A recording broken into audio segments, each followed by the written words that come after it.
pleases me to serve you. You are the master that pleases me to serve you. Stop what? You are the master that pleases me to serve you. Brandon Isabel is charged with killing his ex-girlfriend and throwing their 2-day-old baby in the Mississippi River. I had a chance to speak with the victim's sister. She says that her sister's ex-boyfriend actually followed her and then shot her 15 times. Welcome back to Urban Crime Stories. In this episode, we will examine part 2 of the most gruesome murder cases you never heard of. Before we continue, if you are new to the channel, please subscribe to the channel and turn on all notifications for upcoming episodes. First, the horrifying case of Maury Travis. On June 7, 2002, Maury Travis, a seemingly unremarkable man living in Ferguson, Missouri, was arrested in connection to a series of brutal murders that left authorities and the community horrified. For over a year, Travis had preyed on vulnerable women, torturing and killing them before discarding their bodies like refuse. But just days after his arrest, on June 10, 2002, Travis took his own life in his jail cell, leaving behind a chilling suicide note and countless unanswered questions about the true extent of his monstrous crimes. Maury Travis was born in St. Louis, Missouri, to Sandra and Michael Travis. He had an ordinary upbringing but faced challenges in his later years. Despite starting college, his life took a downward spiral when he developed an addiction to crack cocaine, which quickly consumed his life. Unable to manage his addiction and academic responsibilities, he dropped out of school. By his teenage years, Travis exhibited troubling behavior, killing pests, and even his neighbor's dog at the age of 14. These early signs hinted at deeper issues, which escalated during his 20s when he turned to armed robbery to sustain his drug habits. In 1989, Travis was convicted of robbery and spent 5 years and 3 months in prison before being paroled in 1994. After his release, he moved into a duplex in Ferguson, Missouri, where he lived quietly for several years without any reported incidents. Although there is no concrete evidence linking Travis's early life to the classic signs of serial killer tendencies, such as habitual animal abuse or arson, his actions in 2001 and 2002 marked a chilling transformation. He began targeting vulnerable women, specifically prostitutes who battled drug addiction. Travis preyed on their desperation, exploiting their need for money or drugs. He would lure these women from street corners and other areas where they solicited clients, promising them a hit of crack or cash. Once he gained their trust, he drove them to secluded locations, away from the watchful eyes of potential witnesses. These women, often frantic and vulnerable, unknowingly walked into a nightmare. Travis bound them, tortured them, and ultimately murdered them before discarding their bodies in roadside shrubs, as though they were garbage. The list of his known victims is haunting. Elisa Greenwade's body was discovered on April 1, 2001 in Illinois, after she had last been seen in Missouri. 2 months later, Betty James was found in Missouri, having last been seen in Illinois. The names of Teresa Wilson, Verona Thompson, Yvonne Cruz, and Brenda Beasley followed, alongside 4 other African-American women who remain unidentified. Travis's victims were all women whose lives were marked by struggle and vulnerability, making them easy targets for his depravity. His crimes left a grim trail of grief across St. Louis, Missouri, and neighboring East St. Louis, Illinois, where these women's lives were stolen in the most horrific ways. As the bodies began to surface one by one starting in April 2001, the pattern of killings painted a disturbing picture. Travis had successfully flown under the radar, focusing on victims society often overlooked. The police were slow to piece together the connection, hesitant to label the series of murders as the work of a serial killer. The lack of urgency in the investigation allowed him to continue his spree largely unnoticed. While the deaths should have sparked alarm, the backgrounds of his victims, women of color, often involved in sex work or battling addiction, meant their disappearances drew little attention from the media or the public. Travis's ability to operate undetected for so long highlighted the societal blind spots that enabled his crimes. He carefully targeted those he believed would not be missed, and the apathy toward his victims emboldened him. For over a year, he inflicted terror and suffering, exploiting vulnerabilities while avoiding detection. His actions not only revealed his own monstrous nature, but also underscored the tragic reality of how certain lives were undervalued. making it easier for someone like Travis to carry out his horrific deeds without immediate consequence. Perhaps frustrated by the lack of media attention and police urgency, Maury Travis made a bold and fatal mistake. He decided to guide authorities to the decomposing remains of an undiscovered victim near West Alton, Missouri, by sending directions to a local newspaper. In his chilling letter, Travis wrote, "I'll tell you where many others are," followed by, "To prove I'm real, here's directions to number 17. The letter included directions to the body of a woman whose remains were unidentified, found just across the road from where two of Travis's earlier victims had been discovered. Unfortunately for Travis, the typed letter included an internet-generated map sourced from Expedia.com. This detail would be his undoing. Police quickly traced the map to the only IP address that had recently downloaded it. The account associated with the address was registered to MSN/Maury Travis. Further investigation confirmed the link to Travis, and on June 7, 2002, police arrested him. Authorities began an extensive search of his home in Missouri, uncovering a chilling trove of evidence. Travis, upon his arrest, acknowledged he knew why investigators had come for him but refused to make direct confessions during initial interrogations, and he never would. Instead, his silence was countered by the overwhelming evidence authorities found during their investigation. Inside Travis's home, police uncovered what could only be described as a torture chamber. They found instruments of torture, a stun gun, and videotapes showing Travis killing or abusing his victims. Newspaper clippings about his crimes were also discovered, further cementing his identity as the man responsible for the string of horrific murders. The sheer magnitude of his depravity became clear as investigators meticulously pieced together the details of his killing spree, supported by the evidence he had left behind. His home was a grim testament to the horrors he had inflicted on his victims. Ultimately, Maury Travis was linked to at least 12 murders, including Mary Shields and Cassandra Walker, killed in 2000 and 2001, respectively. His known victims also included 4 unidentified women who were killed in 2002. Each murder bore the hallmarks of his cruelty and precision, with the lives of vulnerable women becoming the price of his sadistic desires. The tapes found at his home provided undeniable proof of his crimes, leaving investigators shaken by the level of brutality he exhibited. Although Maury Travis had hinted at taking responsibility for at least 17 murders, authorities suspected his victim count could be as high as 20. However, Travis would never stand trial for his heinous crimes. On June 10, 2002, just days after his arrest, Travis ended his own life in his jail cell. Despite being placed on suicide watch, which required guards to check on him every 15 minutes, 2 consecutive checks were missed. This lapse provided Travis with the time he needed to carry out a meticulous and gruesome plan to end his life. In his cell, Travis exploited a blind spot that was hidden from the view of the monitor stationed outside. Using a sheet, he crafted a noose, threading it through the tiny holes of a mesh vent above his toilet. In a disturbing sequence of actions that highlighted his resourcefulness, Travis stuffed toilet paper into his nostrils, gagged himself, and pulled a pillowcase over his head. Then, in an act authorities described as likely influenced by his knowledge of sadomasochistic bondage, he managed to tie his own hands behind his back. Finally, with the noose secured around his neck, he jumped off the toilet, ending his life. The circumstances of his suicide left investigators and the public grappling with the eerie precision of his actions. The complexity of his method suggested premeditation and a deep familiarity with restraint techniques, likely stemming from the torture he inflicted on his victims. His death raised questions about the adequacy of his supervision while on suicide watch, as well as whether his actions were intended as one final macabre statement. Travis left behind a suicide note in which he declared that he would rather take his own life than face the consequences of his crimes.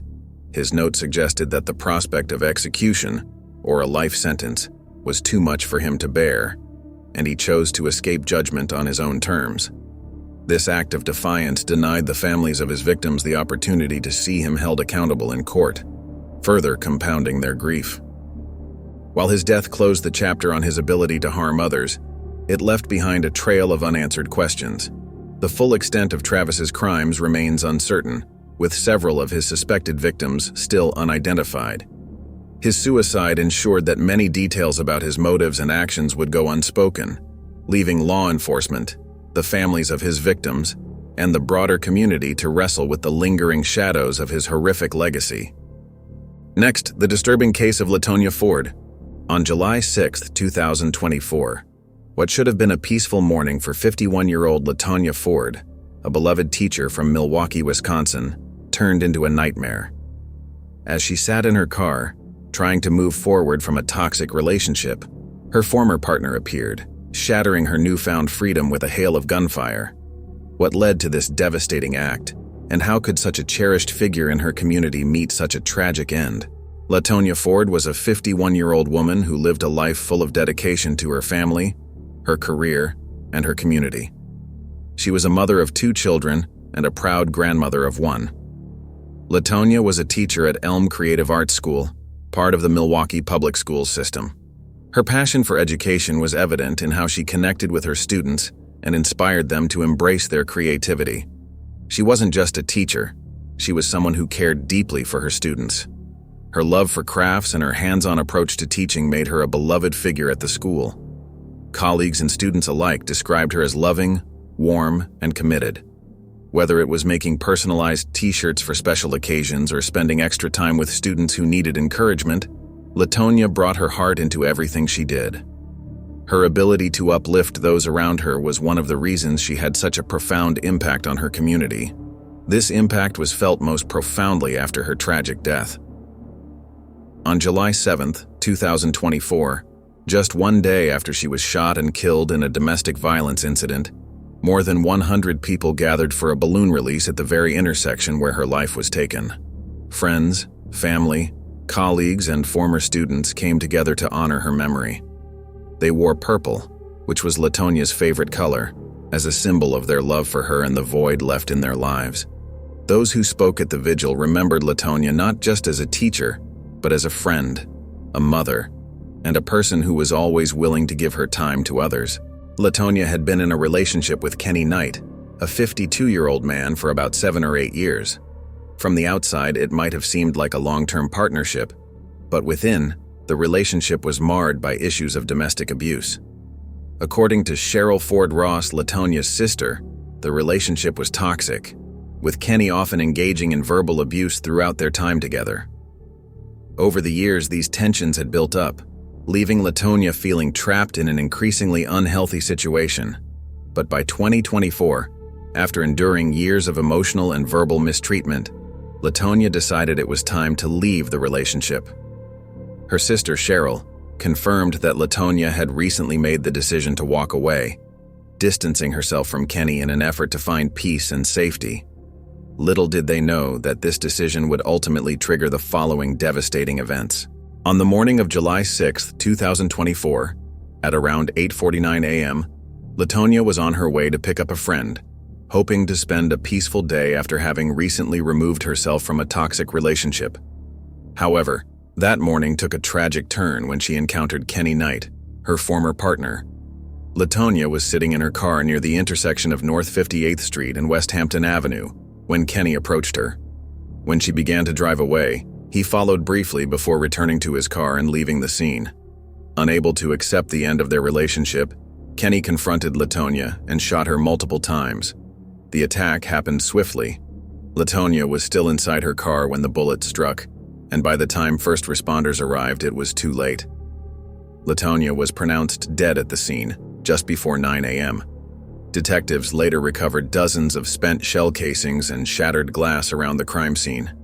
An autopsy later revealed that Ford had been shot at least 16 times.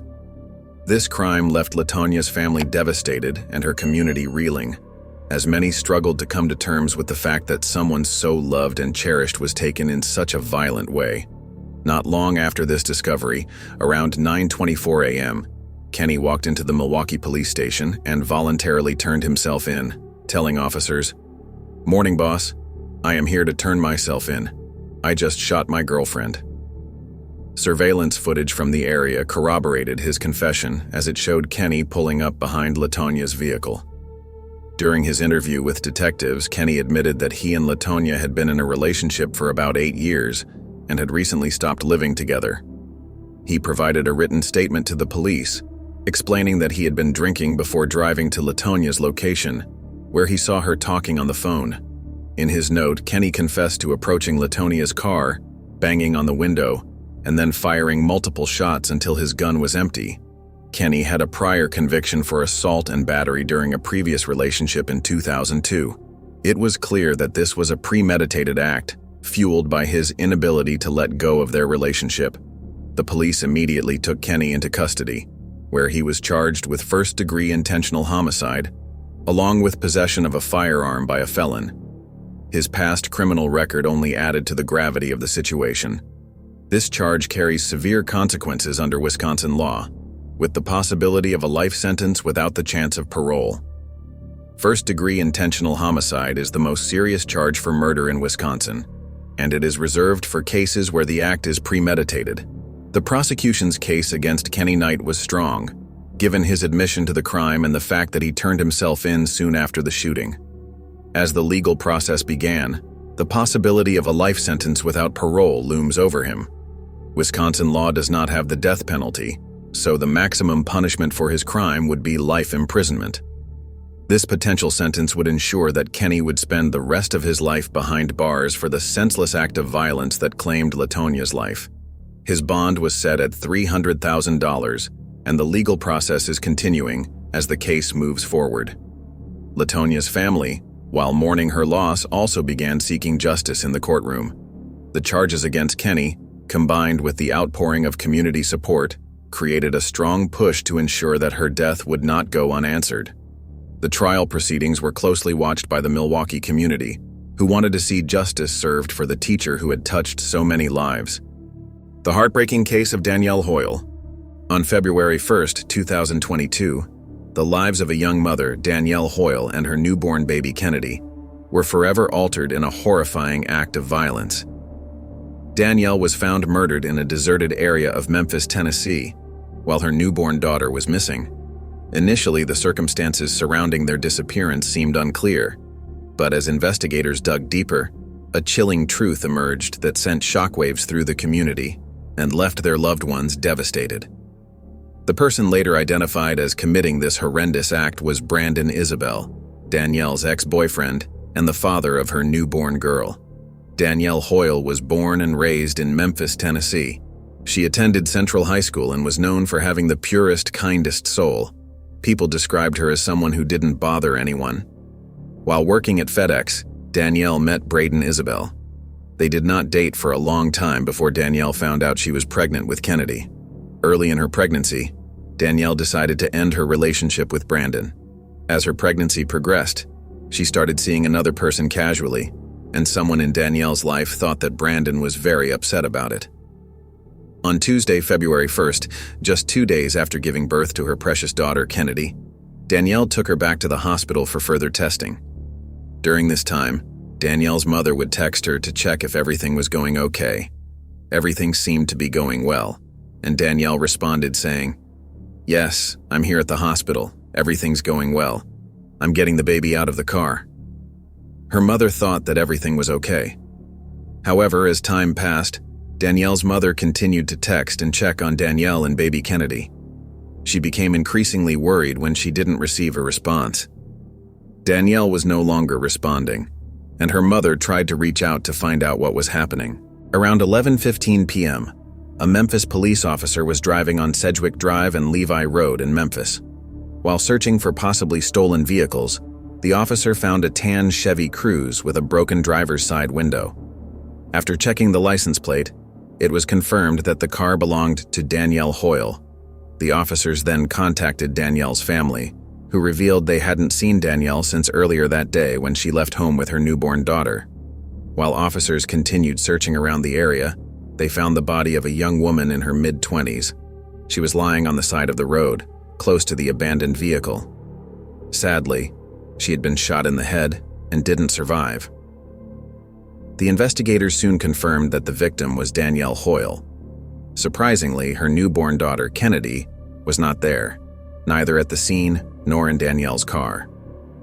Concerned about the baby's safety, the Tennessee Bureau of Investigation issued an Amber Alert for Kennedy. When Kennedy went missing, she was just a 2-day-old baby girl, described as black, 17 inches long, and weighing 6 pounds. She had brown hair and brown eyes. The last outfit she was seen in was a black and white polka dot onesie with pink pants. While looking for Kennedy, investigators found an empty car seat close to a dumpster at a Walmart in the Whitehaven neighborhood of Memphis. Family members confirmed it belonged to Kennedy. The Memphis Police Department, Shelby County Sheriff's Office, Tennessee Bureau of Investigation, and local volunteers searched thoroughly in and around the community, but no new evidence or information was found. As they were looking for Kennedy, investigators talked to Brandon Isabel, Kennedy's father. From him, investigators found out things that led to his arrest. On February 1st, 2022, investigators arrested Brandon Isabel for the murder of Danielle and Kennedy. In his talk with the police, Brandon supposedly confessed to the murders of Danielle and Kennedy. He said he tricked Danielle into going to the place on Sedgwick Drive and Levi Road in the Whitehaven neighborhood, where they found Danielle in her car. He said he shot Danielle in the head and then took Kennedy, who was in her car seat, from Danielle's car. Brandon went on to say that after putting Kennedy in his car, he drove to the north side of Memphis, specifically to the Upper Mud Island boat launch in Island Park along the Mississippi River. Brandon said he took the baby out of her car seat and tossed the child into the water. He also said that he threw the gun he used to kill Danielle into the river around the Wolf River Delta. Isabel also mentioned that after leaving the Upper Mud Island boat launch, he drove to a Walmart in Whitehaven, and that's where he left Kennedy's car seat. Prosecutors accused him of 2 first-degree murder charges: 1 murder charge while committing the felony of aggravated kidnapping, 1 aggravated kidnapping charge, and 1 charge of tampering with or fabricating physical evidence. The judge denied Brandon bail. Brandon is waiting for his trial at the Shelby County Criminal Justice Complex, just outside of Memphis, Tennessee. On September 15, 2022, a grand jury indicted Brandon Isabel. They listed his charges as 2 counts of first-degree murder, aggravated kidnapping, and aggravated child abuse and neglect. On Wednesday, December 6, 2023, Judge Carolyn Addison scheduled his trial for September 23, 2024. The funeral services for Danielle and Kennedy were a somber and emotional occasion, as family, friends, and members of the community came together to mourn their untimely passing and to honor their memory.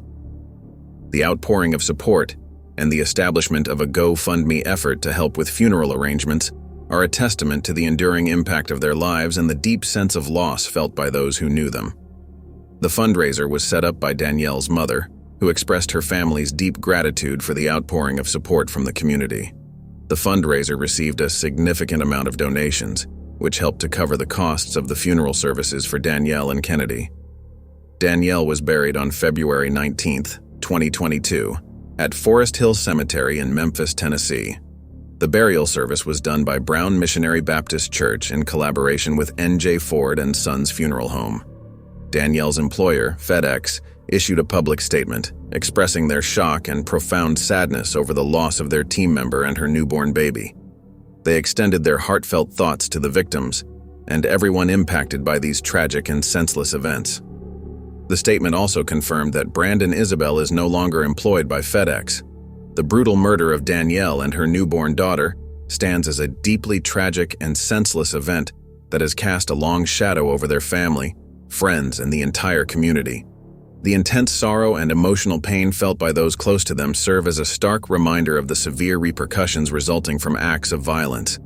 Their memories will endure in the hearts of those fortunate enough to have known and loved them. Their legacy becomes a poignant reminder of the preciousness of life and a compelling call for compassion and empathy in the wake of profound loss. What are your thoughts about these tragic stories? Please share your comments in the comments below. We would love to hear your feedback.